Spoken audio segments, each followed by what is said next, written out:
Hey everyone, welcome back to CryptoCache. Thanks again so much for joining me here. I hope you're having a phenomenal day. Quick look again at Avalanche. Looks like we are starting the Avalanche down after breaking into this descending trend line and also getting rejected by it. Okay, so again, we'll talk about that and a few other key factors here. We want to recognize that AVAX has shown a lot of strength. We have a decent amount of support below us, but we also want to recognize that we're not truly bullish just yet because Bitcoin is pulling back, has a bearish pennant pattern. There's a lot of reasons why the price action could continue to go lower. So we're just going to look at a few other things. So if you're new to the channel, I just want to welcome you aboard. Thanks so much for joining. Hit the like button to get a chance. Absolutely appreciate that. And obviously, if you want to become a better trader, CryptoCache.tech is the site. Link down below. I've got a trading academy community and signals group. And just to clarify too, anyone who is in my community, I've been sending less signals lately for a good reason. Okay, the market has been trash, for lack of better terms. It's been shooting up and down instantly in a lot of different ways. It can be kind of hard to get a read, and by the time you wait for confirmation, it's going to instantly invalidate. So please recognize patience is important during these times, and it's absolutely something that most traders struggle with. Be patient and try not to let your emotions do the trading for you. Okay, so AVAX. $28 to $29, heavy concentration liquidation in the most recent 7 days. So that's, again, a target there, right? The likelihood of the price going to that level is higher because of that. So keep in mind, though, $24, low 24, we do see some liquidation there. But again, it kind of sticks out like a sore thumb here. We got three bars here, all with 350 million apiece. So we're looking at $1 billion worth of liquidation at roughly $30 to $31 as a close approximate. Okay, so again, that can and very well should happen. Just a matter of Bitcoin either successfully removing its head from its ass or basically just continuing lower, getting its bottom in and essentially bouncing off that support range in the 53,000 range. So just keep in mind, Bitcoin is looking very, very poor today, and most altcoins are responding to that, but some are actually doing really well. AVAX is doing decent considering how well it ramped up to this level. Just keep in mind, a lot of profit to be taken here too. So daily time frame, let's work our way down.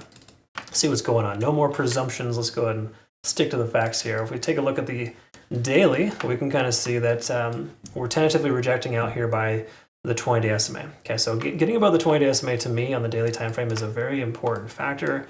Gives us more confirming, more confirmation, so to speak. Now, if you look at this, hindsight's 20/20, right? But generally speaking, we broke above the 20-day SMA.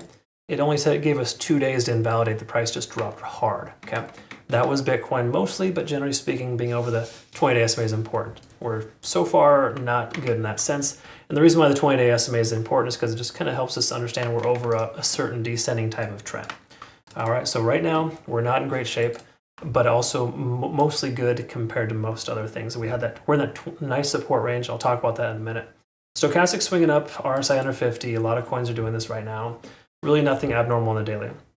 The key takeaway here is that we're below both a smaller and larger term descending trend line, and until we can break above either, there's no real reason to consider a long position.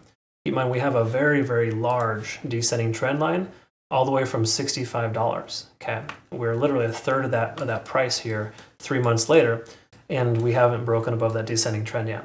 Really just implying that the bears are in control, and there's no other way around it. 4 hour time frame. Let's go ahead and see here. We're testing 50 on the RSI. Basically broke down below it rather, and generally unfavorable. Granted, Bitcoin showing the same kind of qualities here, but we're seeing a second stochastic swing to the downside form, and MACD is starting to lose its momentum and potentially diverging here soon. So this is not a very favorable 4 hour time frame. We're in fact below all 4 moving averages at this exact moment. All the more reason why we want to close at least $26 or higher. I've talked about that previously being a very important factor on the daily. And that still holds true because this little support range that we're in will mean nothing if we don't close above that. Okay. So hourly time frame, let's quickly understand this here because this is giving us some false positives. Let's see. We got conversion line above the baseline telling us we got momentum to the upside. That was instantly destroyed this morning when Bitcoin dropped from 58,000 to 55,000 in just a couple of minutes. Okay. That's the manipulation we're seeing in this market, and it can be very challenging to trade. Okay. All the more reason why you see a little bit less signals in the overall sense from my community, because it's just, there's no point in beating your head against the wall. Sometimes you got to wait for confirmation, and sometimes it passes you by. That's just trading, folks. Okay, you learn to live with it. You learn to deal with it. After 20 years in the market, both crypto and traditional markets, I can tell you, it's never a dull moment. The best thing I've ever done for myself is wait for confirmation. I know it can be frustrating. It's a difficult thing. Having said all that, we're establishing higher lows but lower highs. That's generally unfavorable. We can also recognize here too that we might be breaking this descending or the ascending trend line here soon. So we want to pay attention to that, see where we close on the daily. Key takeaway here is that we're still underneath the cloud. We want to be above that in order for us to have any confirmation to take a long with confidence. Okay. And what we're going to do, we're just going to post this. I do this every day, of course. If you're not familiar, I post our Twitter, Telegram, Discord, YouTube, and TikTok, playout charts, and essentially give you some, insight on the analyzations that I take, right? So I'll post this here soon, but what I'm getting at is this X on the chart is just kind of a confirming factor. It's not like a go all in at this point. It's just letting us know, hey, 26 or higher as a close approximate is where we want to be. The key takeaway here is being above the descending trend line, above the cloud, and the lagging span free and clear. Those three things is what we want to take a trade with confidence.